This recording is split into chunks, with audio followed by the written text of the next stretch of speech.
बच्चों को दुआएं, बड़ों को सलाम। फिजा है मेरा नाम, you are watching morning with Fiza. नाज़रीन, सबसे पहले हम डायबिटीज़ के ऊपर बात करेंगे। हंसने की कोई ज़रूरत नहीं मुझे इसमें, मैं मुस्कुरा नहीं रही, बात कर रही हूँ सिर्फ।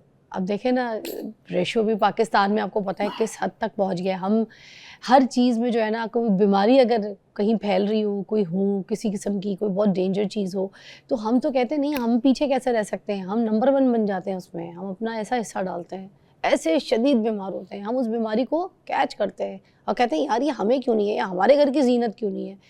इस बात पे हंस रही थी। टाइप 1 और टाइप 2 डायबिटीज़ के बारे में तो आपने सुना होगा नाज़रीन, मगर असल में ये दोनों चीज़ें हैं क्या, इनमें फ़र्क क्या होता है, आपको पता है? इंसुलिन रेजिस्टेंस क्या चीज़ होती है, एक इसके ऊपर भी आज हम रोशनी डलवाएंगे हमारे जो माहिरीन हैं। अच्छा, फिर एक जो डाइट होती है ना, स्पेशली जो देसी वाली डाइट होती है, जो हम देसी खाने खा रहे होते हैं, घरेलू चीज़ें और ऑल दैट, तो क्या जो डायबिटीज़ है वो उसको पैदा करने में जिस्म के अंदर हमारे हम डायबिटीज़ के जो पेशेंट हो जाते हैं, क्या उस डाइट का कोई किरदार है, देसी डाइट का, जिसकी वजह से इंसान जो है ना डायबिटीज़ का पेशेंट हो जाता है? जैसे निहारी, नान, पाए, ठीक है, खमीरी रोटियाँ, ये सारी चीज़ें, ब्रेड सुबह सुबह, ऐसे चीज़ों का, मैदे का इस्तेमाल, ये सारी चीज़ें जो हैं, क्या इसकी वजह से भी हमें ये डायबिटीज़ इस तरह से देखने को मिलती है कि डायबिटीज़ के मरीज़ हो जाते हैं? ज़बरदस्त मेहमान डॉक्टर शाहिद नदीम साहब हमारे साथ मौजूद हैं, डायबिटीज़ के स्पेशलिस्ट हैं और आप लोग उनको बहुत पसंद करते हैं, तो इस्लामाबाद से ख़ास तौर पे आप लोगों के लिए यहाँ रहनुमाई के लिए आते हैं, तो लेट्स वेलकम। अस्सलाम वालेकुम। Thank you. वालेकुम सलाम। Thank you for your time. अच्छा, आज हम सबसे पहले शुरू करेंगे, टाइप 1 और टाइप 2 डायबिटीज़ क्या होती है? देखिए, बड़ा अच्छा क्वेश्चन है आपका। लोगों में ये मिसअंडरस्टैंडिंग है कि यार बस शुगर हो गई है। अब ये नहीं पता कि टाइप 1 है, टाइप, बस क्या जी शुगर है, तो शुगर को जो है मिसअंडरस्टैंड किया इस वर्ड को। और दोनों बीमारियां जो है ना, टाइप 1 और टाइप 2 डिफरेंट है। जैसे अब बुखार हो जाए तो लोग कहते हैं बस बुखार हो गया, लेकिन डॉक्टर ये जानता है कि बुखार मलेरिया बुखार है, डेंगू बुखार है, या किसी और इन्फेक्शन की वजह से हुआ है ना। बुखार तो बुखार है। इसी तरह शुगर भी बुखार की तरह एक बीमारी है, लेकिन इसके अंदर सब टाइप्स हैं, किस टाइप की है, टाइप 1 है, टाइप 2। क्योंकि जब तक ये डायग्नोज नहीं होगा तो ट्रीटमेंट सही नहीं होगी, क्योंकि टाइप 1 की मैनेजमेंट डिफरेंट है, उसको इंसुलिन दी जाती है उस पेशेंट को। टाइप 2 की जो मैनेजमेंट है वो डिफरेंट है, टोटली डिफरेंट है, और उसमें टैबलेट्स के साथ साथ लाइफस्टाइल है, डाइट है, फिजिकल एक्टिविटी है। ये चीज़ें, डाइट और फिजिकल एक्टिविटी टाइप 1 के साथ भी हैं, लेकिन मेजर रोल इंसुलिन का है। अच्छा। यहाँ पर जो है वो तीनों चीज़ों का कॉम्बिनेशन होता है टाइप 2 में, डाइट का भी, फिजिकल एक्टिविटी का भी, और टैबलेट्स का भी, मेडिसिन का भी प्रॉपर डोज में। अच्छा, तो खतरनाक कौन सी होती है? देखिए, दोनों अगर ऐसी डायबिटीज हो, हाँ, अगर खतरनाक मतलब अगर ट्रीटमेंट सही नहीं हो रही तो दोनों खतरनाक है। टाइप 1 की अगर ट्रीटमेंट सही नहीं हो रही, वो कंट्रोल नहीं हो रही, यंग बच्चों में, यंग लोगों में होती है, तो वो फ़ौरन जो है एक आईसीयू में पहुंच जाते हैं डायबिटिक कीटोएसिडोसिस के साथ, जो हाई शुगर की वजह से। तो एक ख़ास किस्म की कॉम्प्लिकेशन होती है जिसकी वजह से बॉडी में कीटोन्स बन जाती हैं। अगर मैं आम लफ्ज़ों में समझाने की खातिर बताऊं तो समझें जो ब्लड है वो एसिडिक हो जाता है। अच्छा, और ये जैसे पैदा होता है बच्चा, जैसे टाइप 1 की मैं बात कर रही हूँ, तो उसमें वो पैदा होते ही हो जाती है या फिर फ़ौरन ही? नहीं, देखिए, इन्फेंटाइल वाली जो डायबिटीज़ है वो महीने के अंदर भी हो जाती है, जो टाइप 1 डायबिटीज़ है, लेकिन यंग बच्चों में पैदाइश के बाद होती है, और मुख्तलिफ एज की हैं। मेरे पास जो अब तक मतलब जो बच्चे आते हैं, उनमें सबसे जो छोटा बच्चा है जो अब मैं ट्रीट कर रहा हूँ, जो करंटली अंडर ट्रीटमेंट है मेरे, वो 2 मंथ्स का है। 2 महीने का है। माँ उसको इंसुलिन लगाती है। फिर उसको पता कैसे चला होगा माँ को कि बच्चे को ये जो है ना डायबिटीज हो गई? 2 महीने के कुछ सिम्टम्स होते हैं, कोई साइंस से जो पता मतलब यूरिन आ रहा था, बार बार पैम्पर्स चेंज कर रही थी। तो यूरिन तो मोस्टली बच्चे को ऐसे भी आ सकता है ना, ज़्यादा अगर सौंफ वाला पानी पिला दे कोई घर में, कोई पुदीने का पानी पिला दो, बच्चे को हाजमे के लिए पिला देते हैं, इलायची उबाल के पिला देते हैं, तो इस तरह से क्या उससे भी? नहीं, पानी के साथ या पानी ज़्यादा पीने से बच्चे को, या पिलाने से, सौंफ वाला पानी, इतना ज़्यादा यूरिनेशन नहीं होती जितनी जब आप हाइपरग्लाइसीमिया होता है, शुगर लेवल बढ़ता है, तो वो ज़्यादा जो है ना वो यूरिनेशन होती है, फ्रिक्वेंसी यूरिन की बहुत ज़्यादा बढ़ जाती है साथ उसके। अच्छा, मगर जैसे 2-3 माह का बच्चा होता है, वो तो सिर्फ दूध पे गुजारा कर रहा होता है, आपको पता है, तो दूध के अंदर क्या शुगर होती है? दूध के अंदर, माँ के दूध के अंदर शुगर होती है, और आम जो डब्बे के दूध हैं उनमें भी शुगर होती है। प्लस आप अगर काऊ का या गाय का, भैंस का दूध देते हैं तो उसमें फिर चीनी मिलाई जाती है बच्चों को देने के लिए। अच्छा, मगर वैसे मुश्किल है 2 महीने के बच्चे का पता करना। बहुत कि मुश्किल इसको है 2 शुगर महीने किसी के माँ बच्चे के की लिए। डायबिटीज़ को मैनेज करना, क्योंकि वो बोल नहीं सकता, वो बता नहीं सकता उसके साथ क्या हो रहा है। आपको प्रॉपरली कंटिन्यूसली ग्लूकोज मॉनिटरिंग करनी पड़ती है उसकी, तब आप वो किस तरीके से करते हैं, मतलब आप कैसे होती है? माँ करती हैं, वालिदैन करते हैं।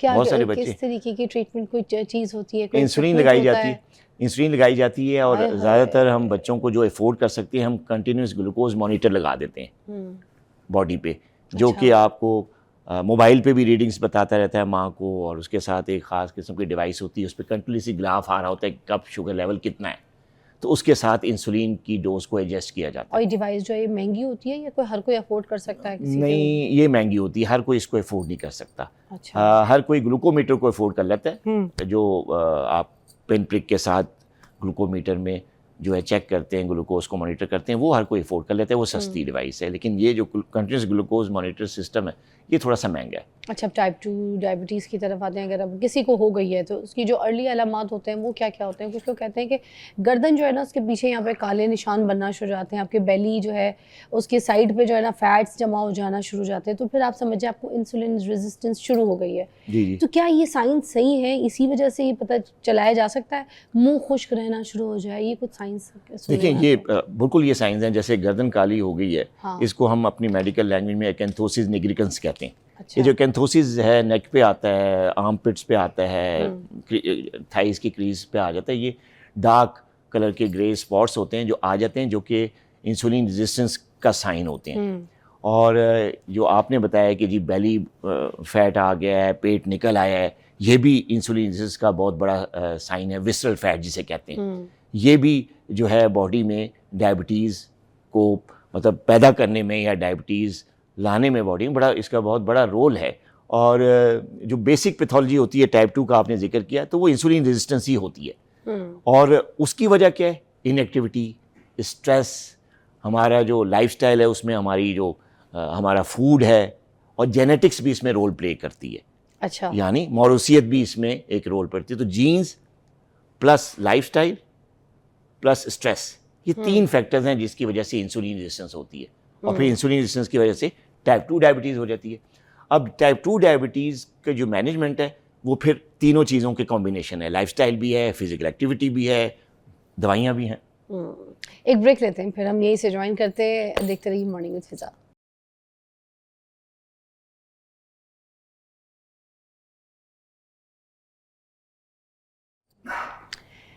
क्या हर मोटे बंदे को डायबिटीज़ होती है, या फिर पतले बंदे को भी डायबिटीज़ हो सकती है? इस बारे में ज़रा भी पूछते हैं डॉक्टर साहब से। जी देखिए ये एक बहुत बड़ी मिथ है कि डायबिटीज़ सिर्फ मोटे बंदों को होती है। आपने भी सुना होगा कि अक्सर लोग ये कहते हैं कि यार मैं तो मोटा नहीं हूँ, मुझे क्यों डायबिटीज़ हो गई। तो लोगों में ये गलतफहमी है कि सिर्फ मोटे बंदों को डायबिटीज़ होती है। ये बात दुरुस्त है कि जितना वेट ज़्यादा होता है या जो लोग मोटे होते हैं उनको ख़तरा बढ़ जाता है, डायबिटीज़ होने का जो रिस्क है वो बढ़ जाता है। लेकिन ये ज़रूरी नहीं है कि हर मोटे बंदे को डायबिटीज़ हो। अच्छा। क्योंकि कई ऐसे मोटे बंदे हैं जिनको डायबिटीज़ नहीं है, उनका लबलबा जो है कंपनसेट करता रहता है काफ़ी अरसे तक। फैट तो बड़ा बॉडी में स्टॉक हुआ हुआ होता है। एक बंदा हमें मोटा दिख रहा है जिसके पेट पे बड़ी चर्बी है, जिसके हाथों पे, जिसकी चिन पे, हर बार वो, उसके बावजूद अगर उसको शुगर नहीं है तो फिर ये कोई मतलब नहीं। देखिए जीन्स भी ज़ाहिर है, मौरूसियत भी एक रोल प्ले करती है। अच्छा। अगर ख़ानदान में या उसके माँ बाप की तरफ से जीन्स नहीं आए, वो नॉन डायबिटिक है, लेकिन इसका वेट बढ़ गया ड्यू टू लाइफस्टाइल, अब इससे उसमें उसको डायबिटीज़ हो सकती है, ख़तरा उसको है। रिस्क आम आदमी की निस्बत जिसका वेट नॉर्मल है, जो मोटा नहीं है, उसकी निस्बत इसको ख़तरा है, इस बात का रिस्क है कि आइंदा चल के उसको डायबिटीज़ हो जाएगी।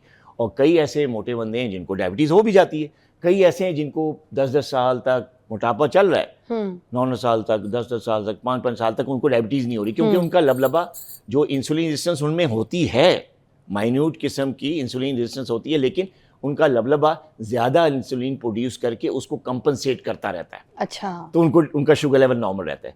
लेकिन लबलबा कब तक कंपनसेट करेगा? कभी तो उसका स्टोर खाली होगा ना, कभी तो उसके इंसुलिन प्रोडक्शन में कमी आएगी। जैसे ही इंसुलिन प्रोडक्शन में कमी आएगी, रेजिस्टेंस की वजह से, ज़्यादा इंसुलिन बनाने की वजह से उसको डायबिटीज़ हो जाएगी। अच्छा, कुछ लोग बहुत मोटे होते हैं मगर उनके टांगे जो है ना ये बहुत पतली होती है, तो कुछ ये भी लोग साइन कहते हैं कि शुगर का साइन है कि टांगे पतली हैं, जिस्म मोटा है, शुगर है। ये है fact है? एग्जैक्टली ये चीज़ होती है जिसको हम सेंट्रल ओबेसिटी कहते हैं, यानी पूरा जिस्म पतला है, शोल्डर से, चेस्ट से, ये सारी थाइज वगैरह सब कमज़ोर हैं, लेकिन पेट निकला हुआ है। और ये सेंट्रल ओबेसिटी जो है ये एक बहुत बड़ा रिस्क फैक्टर भी है। इसकी वजह से इंसुलिन रेजिस्टेंस होती है, इसी की वजह से लिवर पे फैट जाता है, जिसको हम फैटी लिवर डिजीज़ कहते हैं। आपने सुना होगा। जी जी जी ठीक है, तो इस फैटी लिवर डिजीज़ भी सेंट्रल ओबीस, जो सेंट्रली ओबीस बंदे होते हैं उनमें होती है ज़्यादा, और प्लस इस फैटी लिवर डिजीज़ की वजह से इंसुलिन रेजिस्टेंस हो जाती है। अच्छा। और फिर डायबिटीज़ हो जाती है। अच्छा। तो जो पेट से मोटे लोग होते हैं, बाकी टांगें वगैरह सब पतली होती हैं, तो वो भी एट रिस्क होते हैं। अच्छा, अब ये टाइप 1 या टाइप 2 में दोनों में कौन सा जो है ना शुगर का जो है वो प्रॉब्लम होती है? जब किसी को चोट लग जाए, आपने देखा हो कि उससे एक्सीडेंट हो जाए या किसी की कोई सर्जरी हो रही हो, तो वो हील नहीं करता, वो ज़ख्म जो है ना वो वैसे ही लंबा लंबा टाइम गुजरता है। कोई फ्रैक्चर हो जाए, कोई रॉड लग जाए किसी की टांग वांग पे, हाथ पे, तो वो ज़ख्म नहीं सूखता, सालों लग जाते हैं। तो ये कौन सी शुगर में ज़्यादा इश्यूज़ आते हैं, टाइप 1 या टाइप 2 में? दोनों में अगर पुअर मैनेजमेंट हो रही है ना, शुगर लेवल कंट्रोल नहीं हो रहा, चाहे वो टाइप 1 है टाइप 2, दोनों में पाँव ख़राब होने का और पाँव पे ज़ख़म जो है वो ठीक ना होने का, हीलिंग प्रोसेस लेट होने का, दोनों में ख़तरा होता है। लेकिन टाइप 1 में क्योंकि वो इंसुलिन पे होते हैं और उनकी डोज को डॉक्टर्स लोग आगे पीछे करके मैनेज करके उनका शुगर फ़ौरन कंट्रोल कर लेते हैं, तो उनमें पाँव में ज़ख़म ख़राब होने का और गैंग्रीन होने का और पाँव कटने का रेशो कम होता है।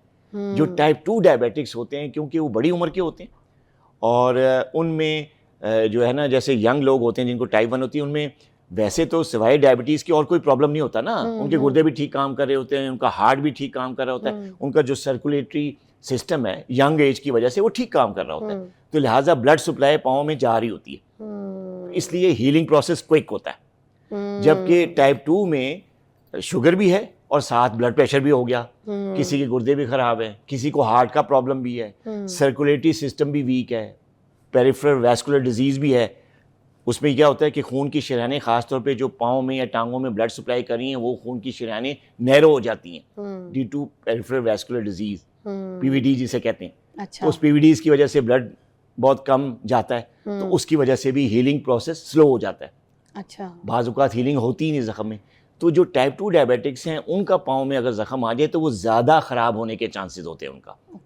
उनके पाँव ख़राब होने के ज़्यादा चांस होते हैं, क्योंकि टाइप 2 डायबिटिक्स की एज की वजह से कई और प्रॉब्लम्स ही उनके साथ होती हैं डायबिटीज़ के अलावा। अच्छा, कुछ एज में जाके कुछ देखा है मैंने, औरतें और मर्द जो है उनके पाँव के नाखून, उनके हाथ के नाखून जो है ना वो बिल्कुल ऐसे जैसे नीले, काले और ऊदे हो जाते हैं, बिल्कुल अजीब से ना, वो जैसे सूज, और वो हील नहीं कर रहे होते, जैसे नाखूनों में भी जैसे ज़ख़म।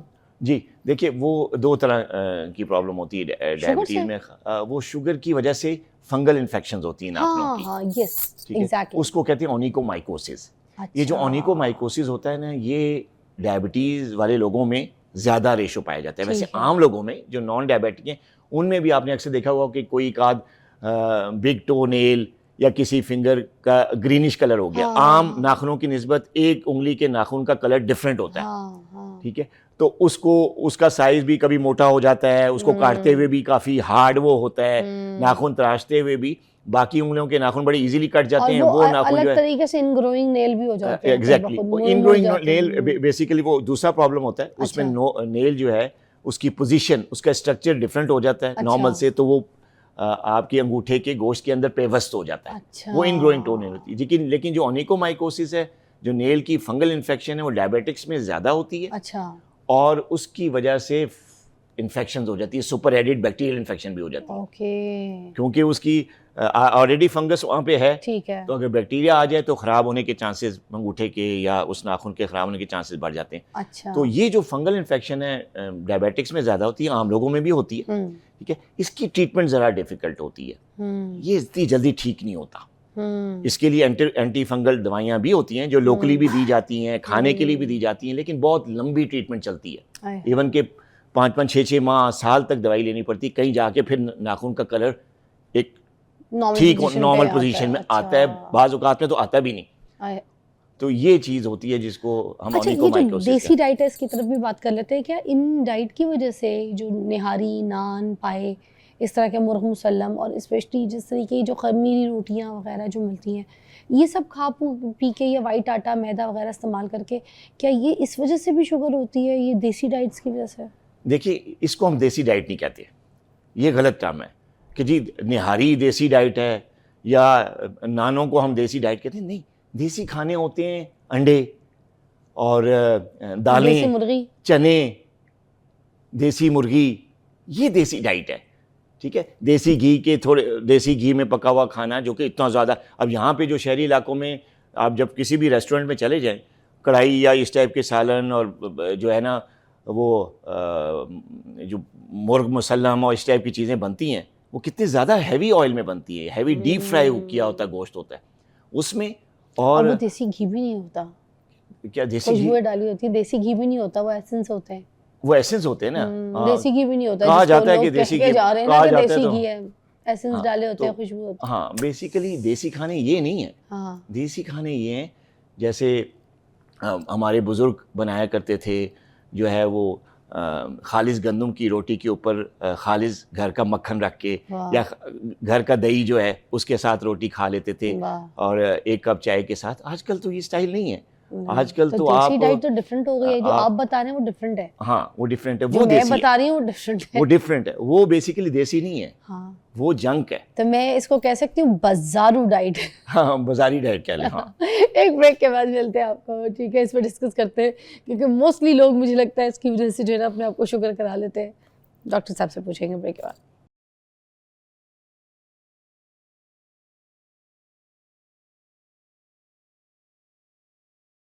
अच्छा जी, जो देसी डाइट जिसकी हम बात कर रहे हैं यहाँ पे तो बिल्कुल चेंज हो गई है, बाज़ारी डाइट आप इसको कह सकते हैं, ठीक है जी। अच्छा, अब ये तो शुगर फिर पैदा कर सकती है ना, इतने सारे ऐसे खाने जो बाज़ारी जो हम बात कर रहे हैं, जिनके निहारियाँ, नान और आलू और पूरी हलवा। हाँ, पूरी हलवा रह गया था जी। वो भी आलू क्यों नुकसानदेह? आलू का क्या मसला होता है? नहीं, आलू देखें, आलू का जो ग्लाइसेमिक इंडेक्स है और जो ग्लाइसेमिक लोड है वो बहुत ज़्यादा है। ज़मीन के नीचे ज़मीन देखिए ये 75 से ऊपर है इसका ना ग्लाइसेमिक। हाँ, और जो ये ज़मीन के नीचे उगने वाली जितनी भी सब्जियां हैं, जैसे चुकंदर है, उसका भी ग्लाइसेमिक लोड बहुत ज़्यादा है, उससे भी शुगर हाई हो जाती है। तो ज़मीन के अंदर की जो उगने वाली सब्जियां होती हैं वो क्यों मना करते हैं डॉक्टर सारे? वो देखिए, उनको मना करने की बेसिक वजह यही होता है कि उनका जो ग्लाइसेमिक लोड होता है और जो ग्लाइसेमिक इंडेक्स होता है वो ज़्यादा है, वो शुगर स्पाइक करती है। अगर आप आलू खाएं, आप बेशक आप देखा होगा आपने कि अगर किसी डायबिटिक को आप सिर्फ एक ब्राउन स्लाइस या थोड़ी सी रोटी के साथ भी अगर आलू दे देंगे, सुबह नाश्ते में आलू भुजिया दे दी या कोई भी ऐसा सालन दे दिया जिसमें आलू हैं, तो आप उनका शुगर नोट कर लें, वो स्पाइक कर जाएगा। तो जितनी भी ज़मीन के नीचे उगने वाली सब्जियां हैं वो इसलिए हम मना नहीं करते, लेकिन उसको क्वांटिफाई कर देते हैं कि उसका पोर्शन साइज आप कंट्रोल करके खाएं, ज़्यादा ना खाएं। शुगर पेशेंट डेली बेस पे रोटी खा सकता है, मतलब रोज़? अगर खालिस गंदम का आटा है, मैदा नहीं है या नान नहीं है या ऐसा आटा जिसको हम फाइन आटा कहते हैं जो आम बाज़ारों में मिलता है, तोड़े का आटा जिसे आम तौर पे कहते हैं, वो नहीं है, तो आम तौर पे शुगर पेशेंट एक आध रोटी, 1.5 रोटी वो खा सकता है। लेकिन असल जो है वो कसूर रोटी का या खाने का नहीं होता, असल कसूर होता है खाने की टाइमिंग। बार बार दिन में 4-5 दफ़ा चाय पीना, उसके साथ जनाब बिस्किट लिए जा रहे हैं, उसके साथ रस लिए जा रहे हैं, निम्को खाई जा रही है और कहते हैं कि जी हमने तो सिर्फ आधी रोटी खाई है, फिर क्यों शुगर ज़्यादा है? भाई रोटी खाने के बाद जब घर से निकले, ऑफिस में आए, फिर आपने क्या किया है? तो पता चला कि 3-4 बिस्किट भी खा गए हैं, 4 कप चाय भी पी गए हैं और शाम को जब शुगर चेक किए तो स्पाइक ज़्यादा आई। असल चीज़ यहाँ पे है। अच्छा, और तो चावल का भी इतना ही अजाब दिया हुआ है, चावल के लिए भी यही कहा जाता है शुगर हो के चावल खाओगी, चावल कैसे खा सकते हो तुम? अच्छा, अब ये जो शख्स हैं या जो भी मैडम जिनकी बात कर रही हैं कि जो चावल के बारे में कर रही हैं, चावल तुम्हें शुगर हो गई है, तो आप चावल ना खाएं, लेकिन उनके साथ अगर बैठेंगे तो वो आपको चाय के साथ 4 बिस्किट भी खिला देंगे और फिर कहेंगे जी नाश्ते में तो मैंने सिर्फ 2 रस खाए हैं, मैं तो रोटी खाई ही नहीं, मैंने तो चावल खाए ही नहीं, फिर मेरी शुगर क्यों हाई होगी? तो पता किया तो पता ये चला कि जी चाय के साथ 2 रस भी खा लिए, 1 घंटे बाद 3-4 बिस्किट भी ले लिए, और कहा ये जाता है मैं तो कुछ खाती ही नहीं, या मैं तो मीठा लिया ही नहीं है, चाय फीकी है लेकिन उसके साथ 4-5 बिस्किट ले लिए। वो क्या करेंगे? शुगर स्पाइक करेंगे कि नहीं करेंगे? असल गलती यहाँ पे आती है। अच्छा, करेले का रस निकाल के कहते हैं कि शुगर के पेशेंट को पिलाओ तो उसकी शुगर फौरन ठीक हो जाती है, बेहतर हो जाती है, नॉर्मल हो जाती है, ये सब सच है? लेकिन अगर ये करेले का जूस या करेले खा के शुगर ठीक होती तो ये जो इंसुलिन की फैक्ट्रीज हैं, ये दवाइयों की जो फार्मास्यूटिकल इंडस्ट्री है, ये बंद ना हुई होती, उनका कारोबार कैसे चल रहा है? वो कैसे गोलियां की प्रोडक्शन चल रही है? भाई करेले का पानी पी के अगर डायबिटीज़ ठीक हो जाती है तो दवाइयाँ क्यों बन रही हैं? अच्छा, हमारे पास एक स्टाफ होता था, उन्होंने क्या किया था, अपनी अम्मी को ना, उनकी शुगर बढ़ गई थी तो उनको नाक से वो खाना वाना सारा ट्यूब लगी हुई थी, दिया जा रहा था, तो उन्होंने नाक से ना क्या कहते हैं उनको करेले का रस डाल के दे दिया ग़िज़ा के तौर पे कि उनकी शुगर नॉर्मल हो जाएगी। शुगर बहुत हाई थी, घर में कोई था नहीं, तो हम यही है, और वो उनका जो है ना जैसे गर्दन का मनका होता है ना, उससे गिर गया। तो हम यही सोच रहे थे कि देखें ये होती है जहालत।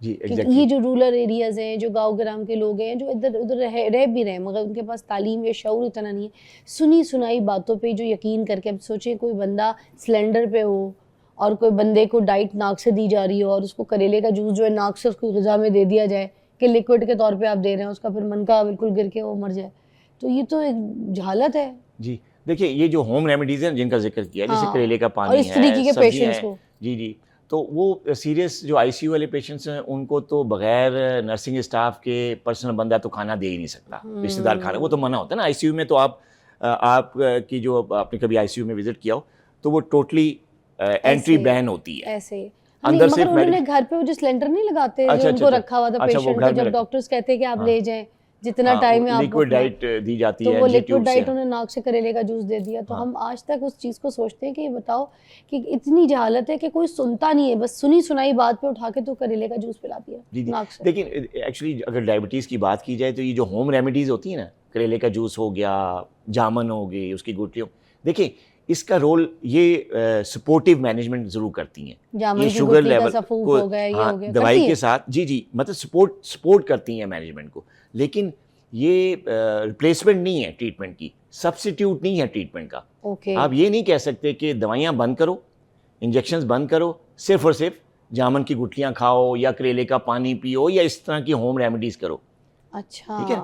आप इन रेमेडीज़ को, होम रेमेडीज़ को आप जो मेडिकल मैनेजमेंट है उसके साथ आप सपोर्टिव मैनेजमेंट की तरह यूज़ कर सकती है। उससे दवाइयों की डोज कम हो सकती है, आपकी शुगर बेहतर कंट्रोल हो सकती है, इसके साथ मिनरल्स और विटामिन्स आपको मिल सकते हैं जो आपकी सेहत को बेहतर करेंगे, आपका एनर्जी लेवल को बेहतर करेंगे, डिफरेंट किस्म के सिम्टम्स में डिले करेंगे। लेकिन ये तो नहीं हो सकता कि आप सारी मैनेजमेंट छोड़ के, मेडिकल मैनेजमेंट छोड़ के सिर्फ और सिर्फ होम रेमेडीज़ को प्रॉपर ट्रीटमेंट की जगह दे दें, ऐसा नहीं है। अच्छा, अभी 20-25 दिन के बाद जो है ना, अभी बड़ी ईद आ जाएगी, तो फिर उसमें गोश्त का तो आपको पता है लोग खाना ज़रूर पसंद करेंगे, उसमें मटन, बीफ, ये चीज़ें खा सकते हैं जो शुगर के पेशेंट्स हैं? देखिए, जहाँ तक कुर्बानी की ईद का ताल्लुक है उसमें ज़ाहिर है गोश्त खाना सुन्नत भी है, गोश्त पकता भी है लोगों में, और 3-3, 4-4 दिन जो है कंटिन्यूसली घरों में सिर्फ गोश्त ही खाया जाता है। कहीं जाओ तो आपको पता गोश्त ही होता है, घर गोश्त। तो जी। डायबिटिक पेशेंट्स को कहा यह जाता है कि जी डायबिटिक पेशेंट जो हैं वो गोश्त ना खाएं, उससे शुगर बढ़ जाती है, ऐसा नहीं है। अच्छा। लेकिन देखें, गोश्त जो है ना वो कल्प्रिट नहीं है। कल्प्रिट एक्चुअली कुकिंग मेथड है, किस तरीके से गोश्त खाया जाता है, किस तरीके से पकाया जाता है। तो गोश्त से नहीं होती कुकिंग मेथड, कोई जो कुकिंग गलत है मेथड देखिए, उससे अगर आप डीप फ्राई करें, डीप कुक करेंगे उसको ऑयल में, हाँ, ठीक है, गोश्त को बहुत ज़्यादा तेल में पकाएंगे और नानों के साथ खाएंगे तो फिर तो शुगर बढ़ेगी। लेकिन अगर आप ग्रिल्ड, नानों के साथ ना खाएं, दादों के साथ खा सकते हैं। अच्छा हाँ, और अगर आप ग्रिल्ड करेंगे, मतलब बारबेक्यू जिसे कहते हैं, प्रॉपर बारबेक्यू हुआ गोश्त जो है वो अगर आप खाएंगे और छोटी सी खालिस गंदम की चपाती के साथ लेंगे या जौ के आटे के साथ लेंगे या मल्टीग्रेन आटे के साथ लेंगे तो शुगर नहीं बढ़ेगी। गोश्त को भी इंजॉय करेंगे आप और शुगर भी ठीक रहेगी आपकी। लेकिन ये आपकी टाइमिंग और साथ में अगर आप गोश्त खा रहे हैं और सिर्फ खा ही रहे हैं बैठे में, कोई फिजिकल एक्टिविटी नहीं है, लेट नाइट तक खाना पीना चल रहा है, बार बार मल्टीपल स्नैकिंग चल रही है, गोश्त खाया, खाने के बाद घंटे बाद मेहमान आए उनके साथ फिर गोश्त खा लिया नान के साथ, या रोटी के साथ। मगर अभी जैसे गोरे हैं, ये स्टेक्स वगैरह खाते हैं, ये वेल डन नहीं करवाते गोश्त को, आपको पता है, जी, जी। अंदर से तो बिल्कुल थोड़ा सा रेयर, मीडियम, थोड़ा सा लाइट, थोड़ा सा कच्चा, और वो कहते हैं बड़ा फायदेमंद है। और इसी तरह कोरियंस वगैरह हो गए, और ये जो जापानीज वगैरह हो गए, ये रॉ मीट बड़ा खाते हैं कच्चा, तो वो बस पानी में हल्का सा गर्म में डाला है और उसी वक्त स्टिक से निकाल के तो मुंह में खा लिया, तो वो पका। और सुशी वगैरह तो है ही मोस्टली ज़्यादातर रॉ, बहुत कम कुक्ड सुशी होती है, तो ये कच्चा गोश्त फिर नुकसानदेह नहीं होता है? देखें, कच्चा गोश्त नुकसानदेह इस तरीके से हो सकता है कि एक तो आपका डाइजेस्टिव सिस्टम उसको किस तरीके से डाइजेस्ट करता है, तो बाज़ औक़ात कच्चे गोश्त खाने से ये पर्सन टू पर्सन वेरी करता है। जहाँ पे कल्चर है, जैसे जापानीज़ हैं, चाइनीज़ हैं या गोरे लोग हैं, तो वो तो अगर रॉ मीट खाते हैं तो वो बॉडी उसकी अडेप्ट हो चुकी है, उनका मैदा एक्सेप्ट ही उसको कर रहा है, क्योंकि बचपन से वो यही खा रहे हैं, आदी हो चुके हैं। तो एक चीज़ का जब आदी जिस्म हो जाता है तो उसको वो टॉलरेट कर लेते हैं। अगर पाकिस्तानी लोगों को अगर आप इस तरह का कच्चा गोश्त खिलाएंगे, ठीक है, और वो तो फिर ज़ाहिर है वो उनका मैदा ख़राब कर देगा। एक तो डाइजेशन का प्रॉब्लम हो जाएगा, उनको कॉन्स्टिपेशन हो सकती है, एसिडिटी हो सकती है, कई और प्रॉब्लम्स मोस्टली होता है जब मुल्क से बाहर कोई ट्रैवल के लिए जाता है, कोई जापानीज रेस्टोरेंट देख के तो बड़ा घुस जाता है, उनसे पूछे तो वो ऐसे रॉ मीट वगैरह की कोई चीज़ें खा ले, तो उसके बाद रामेन वगैरह में भी कुछ आपको पता है कच्चे मीट और चीज़ें डाल दो। मैं भी जब स्टेक खाता हूँ तो मैं वेल डन करवाता हूँ मुझसे, वो तो हालांकि मेरा जो बेटा है, बड़ा बेटा मेरा है, वो हमेशा जो है ना वो थोड़ा सा उसको नॉट वेल डन नहीं करता, वो कहते हैं जूसी होना चाहिए, थोड़ा सा जूसी होना चाहिए, तो कच्चा, मगर उसका मैदा एक्सेप्ट कर चुका होगा तब हमेशा से ऐसे ही खाता रहा, तो इसलिए उसका मैदा एक्सेप्ट कर लेता है। क्या बात तो है, पर्सन टू पर्सन ये चीज़ वेरी करती है। लेकिन जो ग्रिल्ड किया हुआ गोश्त होता है वो कुर्बानी में ज़्यादा फ़ायदेमंद है, बजाय पका हुआ और घी में और ऑयल में बना हुआ, ये करा हुआ। और ग्रिल्ड में भी आप ज़्यादा उसको कुक ना करें, बारबेक्यू में जले ना, उससे फिर जो है ना मैदे में वो कैंसर का रिस्क और चीज़ें भी बढ़ जाती है, क्योंकि वो जला हुआ गोश्त जो है ना वो और जी। थैंक यू सो मच, बहुत बहुत शुक्रिया। टाइप 1 टाइप 2 को बहुत अच्छी तरीके से एलैबोरेट किया, बिल्कुल बच्चों वाले सवाल हमने किया डॉक्टर साहब से कि जैसे हमें कुछ भी नहीं पता और हमें सब कुछ बता दिया उन्होंने। तो अपना ख्याल रखिए, टाइप 1 हो चाहे टाइप 2 हो, अल्लाह ताला सबको अपनी हिफ्ज़ व अमान में रखे। ब्रेक के बाद मिलते हैं। Thank you so much.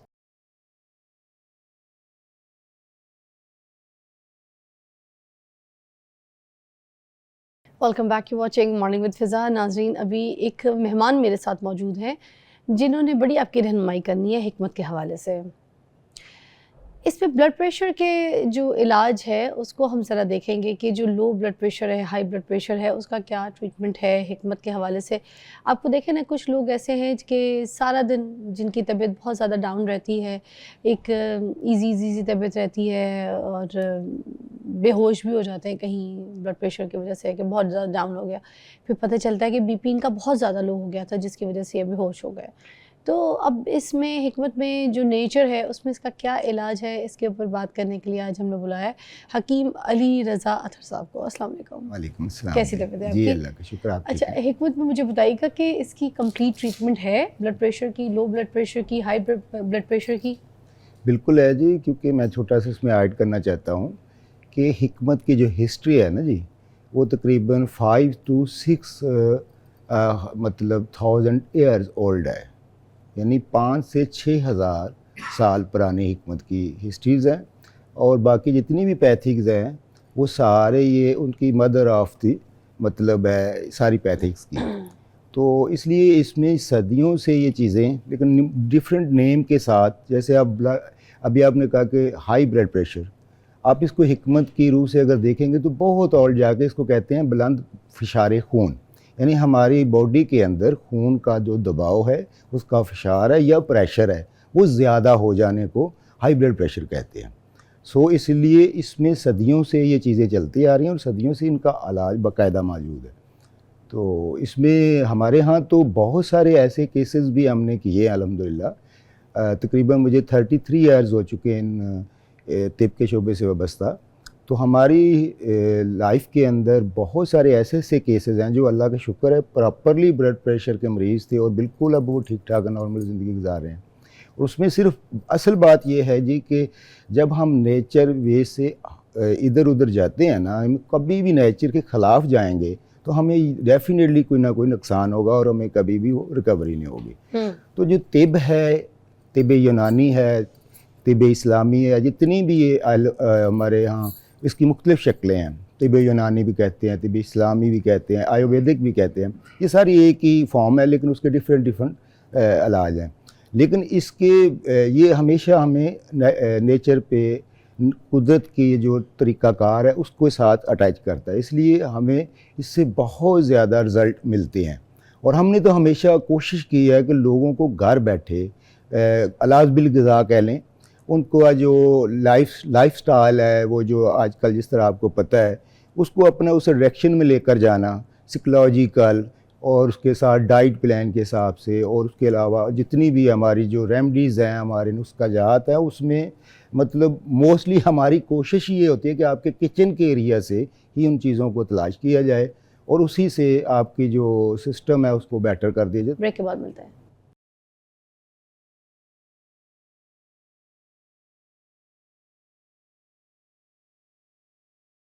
Welcome back, you watching morning with Fiza. नाज़रीन, अच्छा हमारे जो हकीम साहब यहाँ पे मौजूद हैं, अली रज़ा साहब, इनसे पूछते हैं कि कोई ऐसा नुस्खा है जिससे वाकई ब्लड प्रेशर जो है वो बिल्कुल ख़त्म हो सके, ख़ास तौर पे हाई ब्लड प्रेशर? जी बिल्कुल है। वैसे तो बहुत एक ख़ास रेमेडी मैं आपको शेयर करने वाला हूँ। ये रेमेडी मैं अभी लोगों का नाम नहीं ले सकता यहाँ पे बैठ के, बहुत बड़ी पर्सनैलिटीज़ को भी हमने यूज़ करवाई है। अच्छा, बस तो आप ये सब बताएं, अगर किसी का कोई ऐसा नाम है फॉर जिनका एग्जांपल आप बिल्कुल लेकिन जानते हम किसी का राज तो नहीं खोल ले, अल्लाह ना करे, किसी का हम ये तो नहीं हाँ, एक्सपोज तो हाँ। नहीं करें, हम तो ये बता रहे हैं अगर किसी का जिसमें हमारे इलाज हुआ है, किसी बड़े की पाकिस्तान का ट्रीटमेंट हुई बहुत है, बड़ा एक नाम है। मेरी भी सुन लें, अगर किसी सर। की ट्रीटमेंट हुई है, किसी का इलाज हुआ है, तो आप उनका नाम अगर बताएंगे तो बड़ी फायदे वाली बात होती है। राइट। हमारे बल्कि आप सब लोग जानते हैं शोबिज़ की दुनिया में इस फ़न कवाली में बहुत बड़ा एक नाम है। हमारे वो भाई भी हैं, हमारे बहुत हमारा नाम उनके क्या है? जनाब आसिफ संतू साहब। आसिफ संतू साहब हाँ। की ब्लड प्रेशर आपने ठीक जी किया है? बिल्कुल। वो जो है कि ये मैं जो अभी रेमेडी बताने लगा हूँ, आप उनसे कंफर्म कर सकते हैं। तो अच्छा। अब अल्लाह का शुक्र है वो बिल्कुल फिट फाट हैं। इस तरह बेशुमार लोग हैं हमारे पब्लिक सर्विस कमीशन के, हमारे वो बहुत ही हमारे वाजिबुल एहतराम अली ताहिर ज़ैदी साहब हैं, और रिसेंटली वो कमिश्नर रैंक से रिटायर हुए हैं, पाकिस्तान मौत से आला के लीगल एडवाइज़र रहे हैं। ये मैं इसलिए बता रहा हूँ इनकी भी आपने ब्लड कि प्रेशर ये ठीक जो है ना कि कोई ऐसे नहीं है कि वो एक आम टोटके हैं घरेलू से। अच्छा। इसको हमने इस तरह के बहुत सारे लोगों, हर किस्म के, हर मकतबा फ़िक्र के लोगों पर आजमाया। ये आसिफ संतू साहब भी बहुत बड़ा नाम है, अगर हाँ आपने जी। उनकी ब्लड प्रेशर और चीज़ें आप ठीक की हैं। माशाल्लाह वो अच्छा, हमारे टोटका क्या है? टोटका बहुत ही आसान है। फुज़ा जी आप हैरान हो जाएंगे कितना आसान टोटका कि किसी को कहीं पे भी जो बिल्कुल 20-30 रुपए का भी नहीं है। अच्छा, यस। क्या नुस्खा है? वो नुस्खा ये है कि आपने सुबह उठना है और बिल्कुल जैसे आप ब्रश वगैरह करने के बाद जस्ट 11 जो पत्ते हैं ना, ये फ्रेश पत्ते पुदीने के, वो आपने चबा के खा लेने हैं। और उसके बाद हाफ कप जो है ना, वो जो है अरके गुलाब जिसको रोज़ वाटर कहते हैं, उसके अंदर हाफ कप पानी डाल लें, उसके बाद वो पी लेना है। अच्छा, मुझे तो सिर्फ ये पता था कि पुदीना जो है डाइजेस्ट के लिए काम करता है, डाइजेशन के साथ, क्योंकि इसका लिंक डाइजेशन से होता है, हमारे स्टोमिक के साथ होता है इसका लिंक। अच्छा। क्योंकि ब्लड प्रेशर का हाई होने की दो किस्में होती हैं।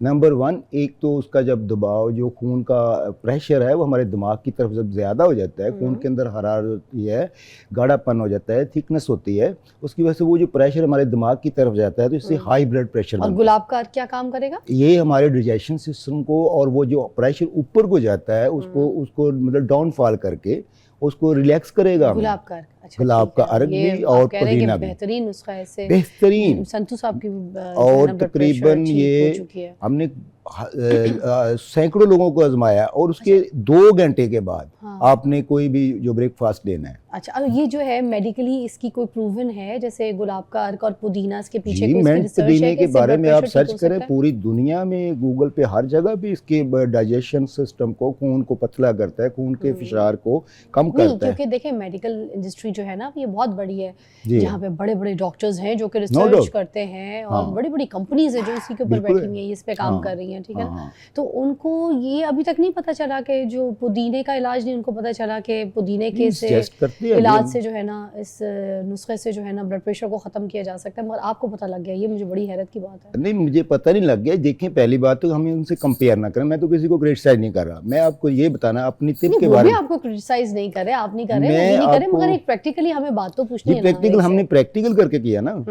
तो अब ये है कि मेडिकल साइंस तो उस वक्त थी नहीं जब से तिब है, राइट। दूसरा ये हमारा और दूसरी जितने भी तरीका इलाज, किसी एक की बात नहीं कर रहा, डिफरेंस से क्या है? डिफरेंस ये है कि हम रूट्स ऑफ काज को ढूंढते हैं, अंडरस्टैंड। और जितने भी तरीका इलाज है इसके अलावा, तिब के अलावा, तिब में भी बहुत अजीब लोग भी हैं, मैं सबकी बात नहीं कर रहा, जिसको अल्लाह ने हिकमत अता की। कुरान पाक में कहा कि जिसको मैंने हिकमत अता की, कसीरुल कदर खजाना अता किया। अब एक बंदा 2-4 नुस्खे पढ़ के हिकमत करने ही बैठ जाए, या जो आपके सामने माशरे में हो रहा है, मैं बड़ी माजरत के साथ बल्कि बड़ी रिक्वेस्ट करना चाहता हूँ ऐसे हुक्मा को कि प्लीज़, नबी पाक की एक हदीस यहाँ पे मैं कोट करने वाला हूँ कि नबी पाक फरमाते हैं कि जिसने किसी का मुआवजा किया उसके मुतल्लिक वो जानता नहीं था, लिहाजा रोज़ माशर वो उसका ज़िम्मेदार होगा। तो भाई खुदा के लिए ये ड्रामाबाजी दीन को, हिकमत को बदनाम कर दिया।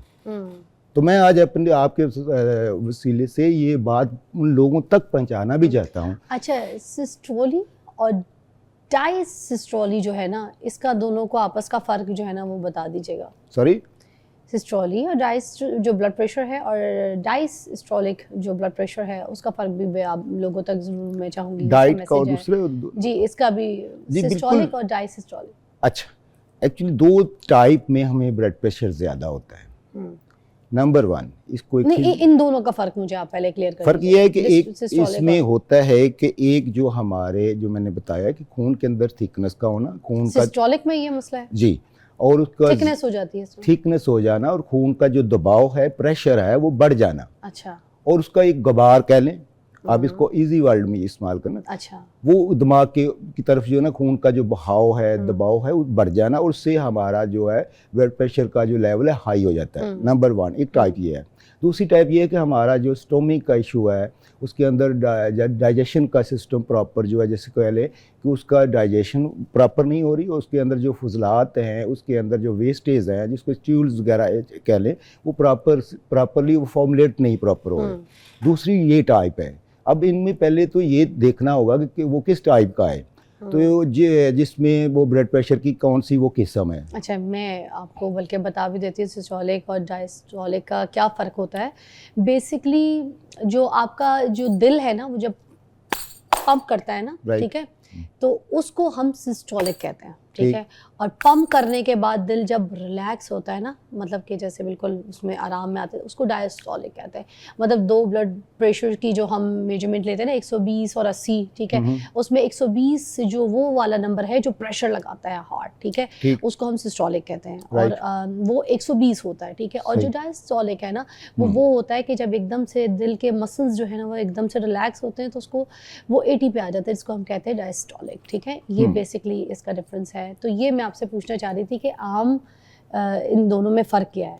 खैर जी, पर मैं अपने जो मुझे जिस हिसाब से, मैं चूँकि जो मेरा शोबा तिब का है, और उसके अंदर जो हम तो 2 ब्लड प्रेशर जानते हैं, हाई ब्लड प्रेशर और लो ब्लड प्रेशर। अभी मैं हाई ब्लड प्रेशर पे बात कर रहा हूँ, उसकी क्या कॉज होती है, उसकी क्या मतलब वजूहत होती है, और उसका क्या ट्रीटमेंट है। सिस्टोलिक और डायस्टोलिक का आपको नहीं आइडिया था? जी बिल्कुल है आइडिया, लेकिन ये इसमें मतलब आपने बता दिया, जिस बिल्कुल सेम लाइक ऐसे ही है, इसमें कोई वो ऐसी बात नहीं है कि आइडिया ना होना या ना होना।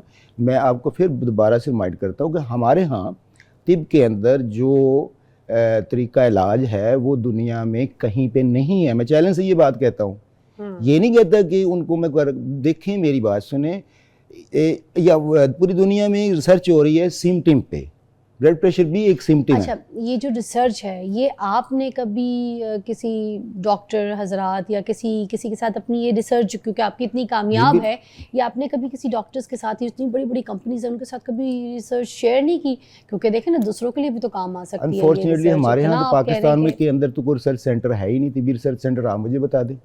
अब मैं इंग्लैंड जाके किसी डॉक्टरों के रिसर्च सेंटर से, तो मुझे अगर मौका मिला तो रिसर्च हॉस्पिटल्स हैं ना, क्या हो गया आपको वहाँ पे रिसर्च ही तो हमारे यहाँ देखिए 2-3 अदारे हैं जिसमें देखिए आप उस लेवल को कंपेयर मत करें ना, यूके मैं कंपेयर नहीं कर रहा, मैं ये कुछ हद तक भी बहुत अच्छी हो रही है यहाँ पे रिसर्च। मैं किसी को ना कंपेयर कर रहा हूँ, ना किसी को वो कर रहा हूँ, क्या कहते हैं, क्रिटिसाइज कर रहा हूँ। मैं अपना मुद्दा बयान कर रहा हूँ। मैं चाहता हूँ कि मेरी बात सुने, जो मेरे एक्सपीरियंस में गुजरा, जो मेरे काम में डिग्री याफ्ता हूँ, एक मैं क्वालिफाइड बंदा हूँ।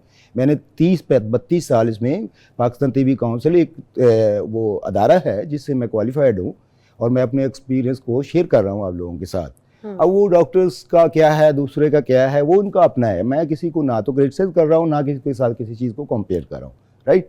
अच्छा, इसकी परसेंटेज कितनी है? क्या? मतलब इसकी परसेंटेज कितनी है? सपोज आपके 100 लोग जो है ना आपका नुस्खा अगर इस्तेमाल करते हैं, तो फिर कितनी कोई चांसेस है कि मैं इसमें आपको कितने लोग जो है वो ठीक हो जाएंगे? मेरा ख्याल है कि पुदीना, इसमें जो गुलाब का। परसेंटेज जो हमने अभी तक की है तो 80 प्लस जा रही है। लेकिन अच्छा। कोई उस तरह करे तो ना, अब एक बंदा, ये कितना मुश्किल काम है, छोटा सा काम है, यानी इसमें आप कहें कि मगर ये 100 में से 80 तो ये बहुत बड़ी आप परसेंटेज इसमें आके है। देख लें, मैं तो ये खुले आम चैनल से कहता हूँ, ये करके देखें। उनके पास भी इतना आफ्टर सक्सेस रेट नहीं है 21 डेज के बाद आप इसके इंशाल्लाह इसमें 50% आप उसको और मुकम्मल तौर पे ब्लड प्रेशर ठीक हो जाएगा। मुकम्मल तौर पे इस तरह है कि आप उसके बाद अगर मुरागन ग़िज़ाएं, जिन चीज़ों से ब्लड प्रेशर ज़्यादा होता है, वो साथ में वो भी अगर ऐसे ही करेंगे, डाइट प्लान को मैनेज नहीं करेंगे, अपनी हेल्थ केयर को मैनेज नहीं करेंगे, तो फिर तो मैं नहीं इसके बारे में कोई भी वो दावा कर सकता। मेरा कहने का मतलब ये है कि ये एक रेमेडी है, जो होम रेमेडी है, ये टोटली कम्प्लीटली हम इसको ट्रीटमेंट नहीं कहते, तो एक रेमेडी है, इससे फ़ायदा होता है। मतलब 50% आप घर बैठे ही इससे ट्रीटमेंट कर सकते हैं। और उसमें हमने आजमाया है, इसके साथ हमारी अपनी मेडिसिन होती हैं, डाइट प्लान्स होते हैं, ईच एंड एवरीथिंग, वो सारा कम्प्लीटली हम वो ट्रीटमेंट भी करते हैं।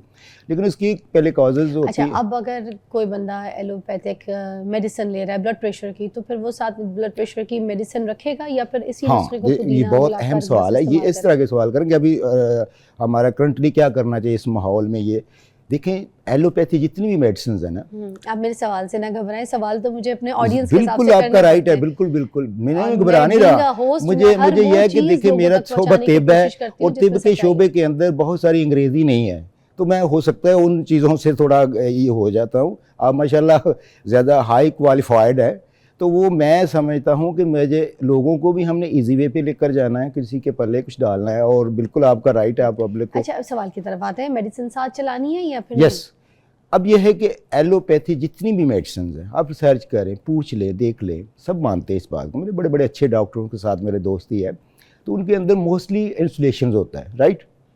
तो अब ये है कि जब हम कोई भी मेडिसिन, अब उसकी में कैटेगरीज है, जैसे 5 मिलीग्राम है, 10 मिलीग्राम है, इस तरह वो उसका डिफरेंट। अब देखना यह है कि वो, अब जब हम कोई भी दवाई इस तरह प्रॉपर खाते हैं एलोपैथी, तो उसमें 2 चीज़ों को मैं सलूट करता हूँ। एलोपैथी की 2 चीज़ों को मैं सलूट करता हूँ। वो ये है कि number 1 first aid, number 2 surgery, ठीक है, आई सलूट हिम, ठीक है ना। तो बहुत बड़ी रिसर्च है, बहुत बड़ी बात है। लेकिन जहाँ तक प्रॉपरली ट्रीटमेंट के बारे में, उससे मैं शायद थोड़ा एग्री ना करूँ, मेरा एक अपना है, तो उसमें इसलिए वो हमारी बॉडी के साथ अटैच हो जाती है चीज़ें, तो इसलिए उसको एकदम से बंद नहीं करना चाहिए। अगर हम ऐसी कोई रेमेडी शुरू करते हैं, हम उसको शुरू करें, उसके साथ उसको फिर आहिस्ता इसकी क्वांटिटी कम करते जाएं। जैसे हमारा अगर मेडिसिन के साथ कोई साइड इफेक्ट हो जाए किसी नुस्खे का, कोई ऐसी चीज़, तो हाँ, नहीं, इसके साथ क्या है, तो दोनों आपस में मिलजुल के नहीं, इसका ये जो आप साइड इफेक्ट की बात करें, वो आप बता दें मुझे, रोज़ वाटर से क्या साइड इफेक्ट होता है, और या वो हम खाने वाली चीज़ों से रोज़ाना रूटीन में करते हैं। हमारे पास तो ना कोई इंसुलेशन है, ना कोई केमिकल है, ना कोई ऐसी चीज़ें हैं। और पुदीने से क्या साइड इफेक्ट हो सकता है किसी आम पर्सन को? अब दुनिया की रिसर्च उठा के देख लें, या वो अर्के गुलाब रोज़ वाटर से क्या हो सकता है। तो इस तरह की हमारी जितनी बाकी भी रेसिपीज़ हैं, जितने हमारे नुस्खा जाते, वो इसी टाइप के होते हैं मोस्टली।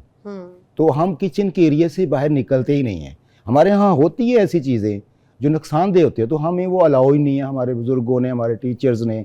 इस दौर में जिसे को कुश्ता साजी कहते हैं, जिसको मैटर्स को वो जो कर, मगर किचन में नादर मोता तो नहीं होती है, ऐसे बहुत सारी चीज़ें हैं, नागर मोता, ठीक है, सुलनसुख, ऐसी चीज़ें जो हिकमत में दवाइयों में इस्तेमाल की जाती है, वो किचन की चीज़ें मैं कह रहा हूँ कि जिसमें 70% किचन में तो सिर्फ हल्दी, लाल मिर्चें, हाँ, अदरक, लहसुन, प्याज, ये चीज़ें। मगर जो हिकमत की सारी मेडिसिन हैं जो हकीमों की, वो तो ऐसे ऐसे नाम है कि मैं तो कभी जाके सब नाम याद करती हूँ कि भाई मुझे नाम याद हो जाए। जैसे मैंने भी बोला, याद रखा। मनसूख, ठीक अच्छा, है आपको पता है नागरमुथा होता है कि ये एक घास होती है, घास का डीला होता है, उसके नीचे जड़ होती है जी। आप कभी देखें ना, वो इस तरह करके उनकी जड़ को कहते हैं अच्छा, नागरमुथा। मुझे बताया, आपने कभी कीड़ी कवानी का दूध पिया है? किसका? कीड़ी कवानी का दूध पिया आपने? मैंने नहीं पिया कीड़ी को, नहीं। ऊंट की अखनी पिया आपने? हजारों लाखों इसके अंदर इंग्रेडिएंट्स हैं, अब मुझे नहीं पता, वो उसके मुख्तलिफ लैंग्वेजेस में नाम है, आपको पता है। चले, थैंक यू सो मच, बहुत बहुत शुक्रिया, आपने अपना नुस्खा जो है हमारे साथ शेयर किया, वो हमने भी आपके साथ शेयर कर दिया, और बाकी जो मामलात हैं वो आपने खुद देखे हैं, तो ये सेगमेंट आपके सामने है, ठीक है। हम आपके सामने एंड में मैं मशवरा ज़रूर आपको ये देना चाहूँगी कि देखें, हमने मेडिकल कोई भी अगर आपका इलाज चल रहा है ना, तो वो आप ज़रूर करवाते रहें। हाँ, अपने डॉक्टर की या मुस्तनद हकीम जो हैं आपके, उनके मशवरे से आप चलें, ठीक है। और कोई भी मशवरा, कोई भी नुस्खा जो है वो खुद ब खुद या कहीं सुनकर, या टीवी या स्क्रीन पर या सोशल मीडिया पे सुनकर आप उसको इस्तेमाल ना करें। मुस्तनद हकीम या फिर मुस्तनद डॉक्टर हजरात के पास जाएं और वहाँ से मशवरा लें, और उसके बाद अपनी ट्रीटमेंट कराएं। ब्रेक के बाद मिलते हैं।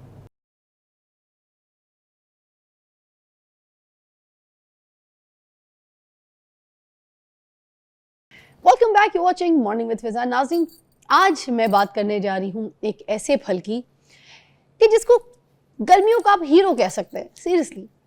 और ये वो फल है जिसको हम कहते हैं खरबूजा। ये जो लाहौर के खूबसूरत खूबसूरत प्यारे प्यारे मीठे मीठे खरबूजे हैं ना, ये बहुत लाजवाब होते हैं टेस्ट में।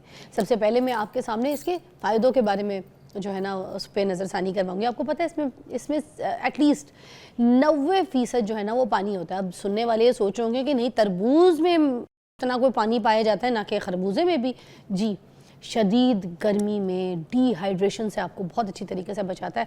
जिन लोगों को बहुत थकन, हीट स्ट्रोक या फिर थकन होती है ना, तो फिर उनके लिए तो खरबूजा इतना ज़बरदस्त है, ऐसी नेमत है कि इसमें विटामिन ए, विटामिन सी वाफर मिकदार में पाई जाती है, जो हमारी जल्द को फ्रेश और ग्लोइंग बनाता है, और ख़ास तौर पे जो हमारी इम्यूनिटी है ना उसको भी स्ट्रॉन्ग करता है।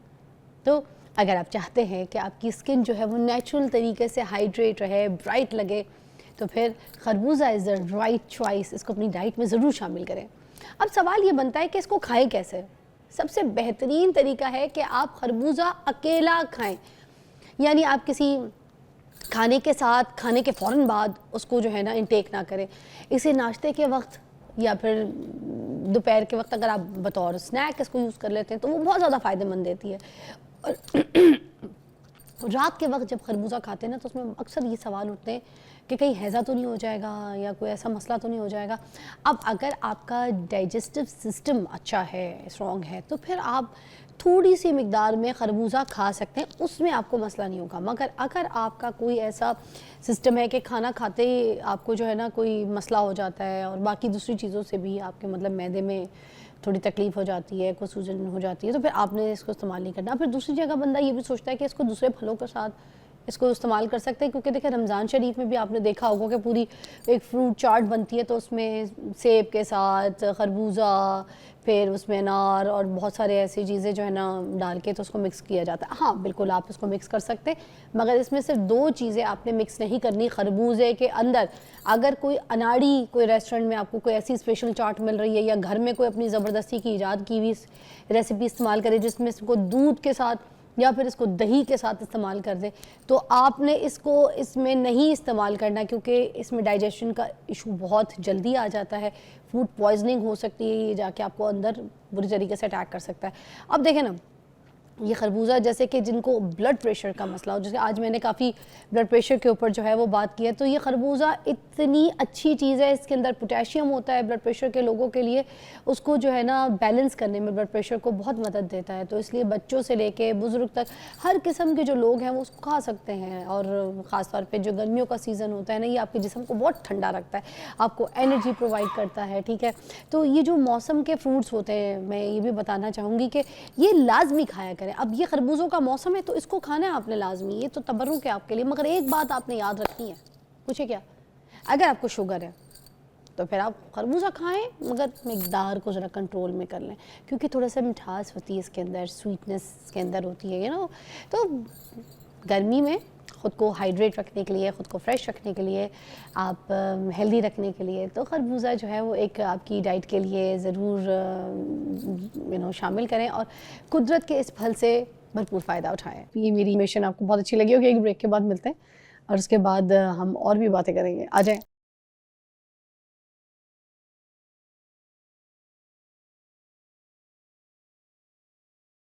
Welcome back, you watching morning with Fiza. नाजरीन, अभी जो मेहमान हैं मेरे पास, ठीक है, वो 75 साल के हैं, और 75 साल के नौजवान मैं कह सकती हूँ कि वो मौजूद हैं, क्योंकि वो बुजुर्ग तो है ही नहीं, वो तो नौजवानों से ज़्यादा फिट है। तो मैं उनको 75 साल के नौजवान कहूँगी। अब्दुल जब्बार साहब हैं हमारे साथ मौजूद। इनकी बड़ी ज़बरदस्त स्टोरी है, आपको भी सुनाती भी हूँ। 75 साल की उम्र में ये वेट लिफ्टिंग भी करते हैं और हर किस्म की जो स्किल्स है, महारत है, उनके हाथ में है। कोई भी काम आप उनको दे दीजिए ना तो वो बड़े आराम से, आसानी से कर लेते हैं। तो आज आपकी मुलाकात करवाते हैं जी। अस्सलाम वालेकुम। वालेकुम सलाम। कैसी तबीयत है आपकी? शुक्र है अल्हम्दुलिल्लाह। मैंने आपको 75 साल के नौजवान कहा है, ठीक कहा है? जो आपको बेहतर लगा वही कहा। क्योंकि देखें जो नौजवान है ना, बिल्कुल उन्हीं की तरह आप बिल्कुल फिट नजर आ रहे हैं। बूढ़े तो बेटा हो ही गए हैं हम, तो इसके आगे जवान होने की कौन सी बात है। बूढ़ा इंसान दिल से नहीं होता, दिल जवान होना तो इंसान कभी बूढ़ा नहीं होता। आपका दिल जवान है, ठीक है। आपने अपने आप को देखे फिट किस तरीके से रखा इन है। लोगों ने जवान किया है। किसने किया? इन लोगों ने जवान किया है। इन लोगों ने जवान किया है। और ये लोग कौन है? ये मेरे शागिर्द हैं। आपके शागिर्द हैं। वाह, आप सिखाते भी हैं लोगों को, बॉडी बिल्डिंग करवाते हैं। तो कितने सालों से बॉडी बिल्डर हैं आप? बॉडी बिल्डिंग मैंने ये कोई हो गया 40-50 साल हो गए हैं। तो बॉडी बिल्डर के लिए तो ये कहा जाता है कि अभी तुम लोग बॉडी बिल्डिंग कर रहे हो तो फिर जवानी में ठीक है, मगर आगे जाके जो है ना बुढ़ापे में बिल्कुल हड्डियां, जिस्म जो है वो लटक जाता है और बड़ी दर्दें होती हैं, जिस्म खराब हो जाता है, फारिग हो जाता है बिल्कुल इंसान। ऐसा तो आपके साथ कहीं से, आप तो बिल्कुल फिट है मजीद। बाकी वो मैं जब बात करूँ तो वो तो मेडिसिन वाले मेरे गले पड़ जाएंगे। मतलब वो मैं ये खुराक जो होती है ना, खुराकें अच्छी हों तो कुछ भी नहीं होता।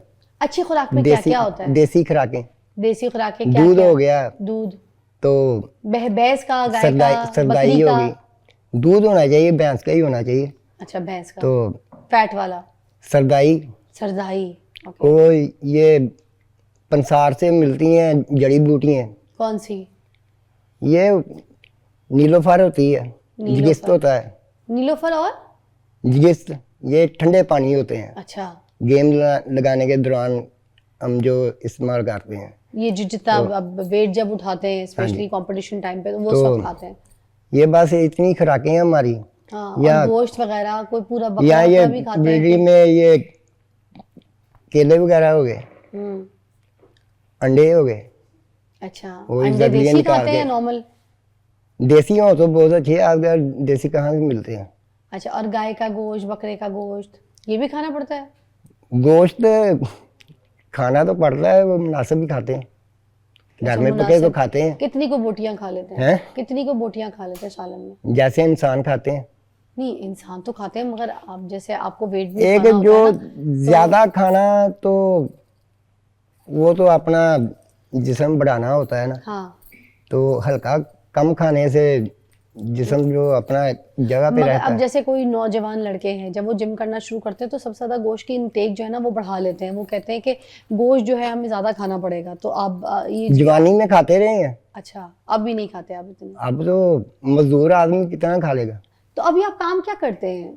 मैं वेल्डिंग का काम करता हूँ, मजदूरी करता हूँ। तो मजदूरी उसके मेरा अलावा, शौक है। वेल्डिंग के अलावा क्या करते हैं? वेल्डिंग के अलावा जो मजदूरी मिल जाए, सारा काम आता है? बड़े स्किल्स हैं आपके हाथ में। शुक्र है किसी अल्हम्दुलिल्लाह, भी किस्म का मजदूरी का कोई भी काम होगा वो आप कर लेते कर हैं? लेते हैं। अच्छा, ये तो बड़ी बात है। और इतने साल हो गए आपको, है ना? इतने तो बच्चों को भी आपने आगे ट्रेनिंग दी है इस तरह, अपने बच्चों को भी? एक मेरा बेटा छोटा है, वो तो जिम जाता है। अच्छा बड़ा जो वो नहीं जाता। अच्छा, तो वो क्यों नहीं जाता जबकि अब्बा इतने फिट हैं? वो उनको देख के? करता है, घर में सामान पड़ा हुआ है, हाँ। कोई डंबल पकड़ लेता है, वो लगाता है, को हफ्ता फिर वो वैसे शीशे के सामने खड़े होके अपने आप को देखता रहता है। अच्छा बस इतना की लगाता है। अच्छा, तो आपको कोई ऐसे सेहत वाइज कोई इशू तो नहीं होता? आप बिल्कुल फिट हैं माशाल्लाह। शुक्र है अल्हम्दुलिल्लाह। शुगर, कोई ब्लड प्रेशर, कोई 75 साल की उम्र में कोई आपको ऐसी कोई टेंशन तो नहीं है, इश्यूज तो नहीं है? वो जिम में मेरे साथ तो लड़के तो करते हैं कि ज्यादा वेट डाल देते हैं। ज्यादा वेट डाल देते हैं, जानबूझ के तंग करते हैं? तंग नहीं करते, हाँ। वो देखते हैं कि बाबा कितनी की लगाता है, अच्छा, फिर मैं उनके साथ भी लगा जाता हूँ। बाकी ज्यादा वजन लगाने से जिस्म जो ना कम होता है, अच्छा हल्की लगाने से जिस्म बढ़ता है। अच्छा। ये एक्सरसाइज का तरीकाकार होता है। हमारे टीचर ने जैसे लगवाई है मैंने उस तरह लगाई अभी है। हमने आप तो आपकी जो टीचर ने आपको सिखाया वो हमने आपको दिखा देंगे। रेगुलर ही लगाई है, ये नहीं किया कि आज ट्राइसेप की लगा रहे हैं, एक दिन विंग्सों की लगा रहे हैं, एक दिन शोल्डरों की लगा रहे हैं। मैं शुरू से लेकर आखिर तक कलाबाजियां लगा लेते हैं? हैं? कलाबाजियां लगा लेते हैं? बेटा ये करने से होता है। कलाबाजी तो मैं भी बहुत अच्छी लगाती हूँ, बहुत अच्छी लगाती हूँ मैं, मेरी तभी तो बेटी, आपकी कमर को हाँ, ठेस मेरे पहुंची। मियाँ, हम सारे कलाबाजियां तो बहुत अच्छी लगाते हैं पार्क अल्लाह खैर करे। मगर खैर एक ब्रेक लेते हैं, ब्रेक के बाद आपको ज्वाइन करता है यहाँ पर वेट लिफ्टिंग जो है ना वो करवा के दिखाएंगे और देखते हैं कि 75 साल की उम्र में जो नौजवान है ये कैसे कितना कोई वेट उठाता है आपके सामने। ब्रेक के बाद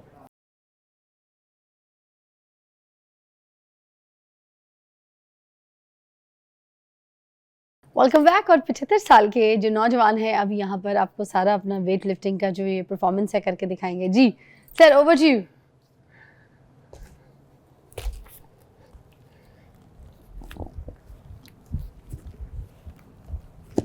Wow, active, active, active, very active.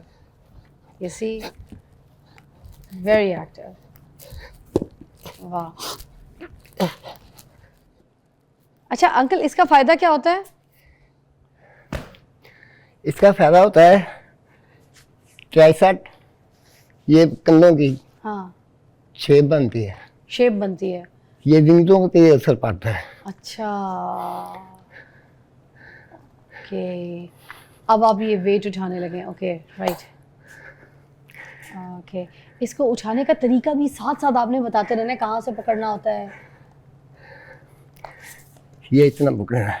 Okay, thighs के बिल्कुल साइड पे, हाथ सीधे रखना। Okay, alright. ये कितने केजी का है?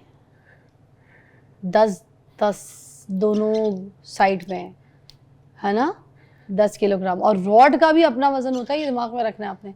ये 1 किलो, 10 किलो इधर एक साइड एक, और ये दूसरा 10 किलो, मतलब 20 किलो ये, और ये रॉड दोनों का वजन है। Okay, you can see this. अच्छा, ओके, उठा कर ये बिल्कुल ऐसे चेस्ट तक इधर लेकर आ रहे हैं। ऑलराइट, ये ट्राइसेप है। अब ये 10 किलो के कितने की ये मतलब कितने सेट्स लगाने होते हैं आप लोग को जब कंपटीशन होता है? ये जितने पे लगा सके, जितने भी लगा सकें। 10 का रख रहे, 5 का। कितने मिनट के लिए रखते हैं? कितने मिनट के लिए? हाँ, कितने कितने मिनट का होता है ये सेशन? ये देखना कितने मिनट होते हैं। ओए होए, इतना तेज तेज भी? Oh my God. ओके, ठीक है। इतना क्विक, इतना फास्ट इस उम्र में, 75 साल की उम्र में जो लोग अपने बिस्तर से उठने के काबिल नहीं हो रहे होते, खांस रहे होते हैं, हिल नहीं सकते, और खांसने की दवाइयाँ जो है ना इस्तेमाल कर रहे होते हैं, शुगर की या ब्लड प्रेशर की गोलियाँ खा रहे होते हैं, और उठते हैं तो उनके गोटों गिड्डों में से आवाज़ें आती हैं। आपको मैं बताती हूँ, जो 75 साल की उम्र में मोस्टली, 70 साल बता देते, 75 साल तो बहुत ज़्यादा, वो मोस्टली उठते हैं तो उठते उठते उनको तो सुबह से शाम हो जाती है। आए बेटा, ये सीन है, आए हाय हाय बेटा,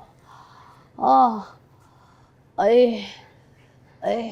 अच्छा, और नमाज भी पढ़ेंगे तो बैठ के, क्योंकि गट्टे गुड्डों में तकलीफ है, ठीक है, तो हर तरीके से अपने आप को, उनकी तो जिस्म में कहीं ना कहीं दर्द है।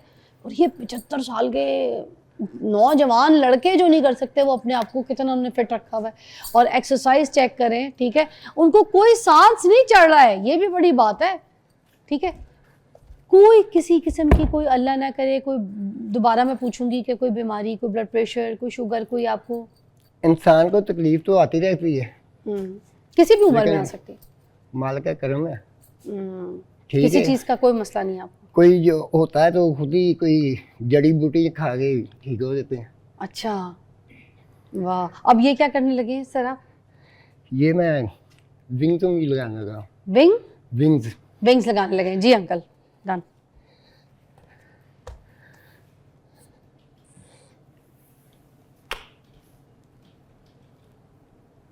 वाह, स्पीड क्या है ये, स्लो नहीं लगा रही है, स्पीड देखें कितनी, very active. Oh my God, आम बंदा लगाए तो उसकी तो पसलियां रह जाए, उसके तो पेट में दर्द शुरू हो जाए। और ये देखें कितने फिट है, माशाल्लाह माशाल्लाह माशाल्लाह। अच्छा, हमारी आज की जो यंग जनरेशन है उनको क्या मैसेज देना चाहेंगे आप? यंग जनरेशन जो है सारा दिन बैठी रहती है, लेटी रहती है, मोबाइल फ़ोन में लगी रहती है, ठीक है। वो देखे सामने यंग जनरेशन, वो खुद फ़ोन पे लगे हैं, आए हमारे आपके जिम साथ में हैं मगर हैं फ़ोन पे। इतने लड़के और लड़कियां आ रही हैं, वो खान साहब कहते हैं कि ये आपके फैन हैं, वो आते हैं देखें कि वो पट्टी हो जाते हैं। तो नौजवान नस्ल से तो काम ही कोई नहीं होता। ऑफिस जाते हैं, ऑफिस से वापस आते हैं तो लाश की तरह सो जाते हैं, थक के, पता नहीं कि जैसे कोई पहाड़ जो है ना ये जो खोद के सामने आए। बैठा है नॉर्मल था, हाँ अब माशाल्लाह नहीं, अब इनकी फिजिक ठीक माशाल्लाह है। बड़ी स्टाइलिश, हाँ कोई शक नहीं, बहुत अच्छी बनाई है भाई, ये कह कोई रहा शक था नहीं, कि- इनकी एफर्ट है। Very nice very nice very nice. बैठिएगा। अच्छा जी, तो रनिंग वगैरह करते हैं? नहीं फिर भागते नहीं है, वॉक करते हैं? नहीं, गेम ही सिर लगाते हैं। गेम एनर्जी कहीं किसी जगह लगाते हैं मतलब? अगर मैं रनिंग करता होता तो ये सांस ना चढ़ रहा, अच्छा, रनिंग करने से सांस नहीं नहीं चढ़ता? चढ़ रहा। ओके। एक दौड़, अच्छा, तो फिर आप रनिंग क्यों नहीं करते? बूढ़े हो गए। ये क्या बात है? मैं तो कोचिंग करता हूँ। जब कैसी बातें कर रहे हैं? कहाँ से आप इतना नौजवानों से बेहतर काम कर रहे हैं और आप कह रहे हैं मैं बूढ़ा हो गया हूँ? रनिंग तो इससे आसान काम है, जो बेटा, आप काम बूढ़े करें तो- कुछ भी नहीं है। बूढ़े तो हम हो ही गए हैं। नहीं भाई, आप मेरे लिए तो मैं आपको कहूंगी कि अंकल जी, आप जो है ना, जो कोई नौजवान अगर आपके सामने खड़ा कर दीजिए, आप उससे बेहतर एक्टिव हैं। आप खैर। प्लीज अंकल अपने आप को ऐसे बूढ़ा ना कहें, क्योंकि आप तो बहुत ही ज़बरदस्त किस्म की अल्लाह परफॉर्मेंस भी जो आपकी यहाँ पे हम देख रहे हैं, बहुत इम्प्रेस हैं। और देखिए, जाते जाते मैं एक यंग जनरेशन को ज़रूर ये दोबारा मैसेज देना चाहूँगी कि जो मिड एज के, चलो उनसे 40-50 साल के जो लोग हैं ना, अपना आप छोड़ देते हैं। सीढ़ियाँ चढ़नी है तो स्लो स्लो सीढ़ियाँ चढ़नी है। हम अक्सर कहते हैं कि अपने अंदर के जो बच्चा है ना, उसको कभी मरने मत दें, उसको ज़िंदा रखें। आप जो बचपन में थे ना, कैसे सीढ़ियाँ चढ़ के भागते थे आप, ठीक है, 2-2 3-3 स्टेप्स आप इकट्ठे लेते थे, बड़े स्टेप में छलांग मार के। फिर 30 साल के बाद आप स्लो स्लो सीढ़ियाँ चढ़ना शुरू कर देते हैं, तो अब तो अभी भी आप आराम से चढ़ सकते हैं, मगर आपका जो अपना बिहेवियर है ना, वो ख़राब हो गया है। वो उस बिहेवियर को आप बचकाना रखें। 40-50 साल की उम्र में भी आप अपनी सीढ़ियाँ चढ़ें, इसी तरह भाग भाग के काम किया करें, एक्टिव रहें, ठीक है। यही चीज़ें तो आपको जवान रखेगी। 75 साल की उम्र में अगर ये वेट लिफ्टिंग कर रहे हैं ना, तो इन्होंने अपने अंदर का बच्चा जो है ना, वो मरने नहीं दिया है। इनका जो दिल है वो भी बच्चा का है, और उनका जो एनर्जी है वो भी बच्चे की है, वो आपने मरने नहीं देनी। आपने एक्टिव रहना है, अपनी बॉडी को एक्टिव रखना है, काम करना है, हिलते जुलते रहना है, ठीक है। आप कभी बूढ़े नहीं होंगे। थैंक यू सो मच, बहुत बहुत शुक्रिया। अल्लाह हाफिज़।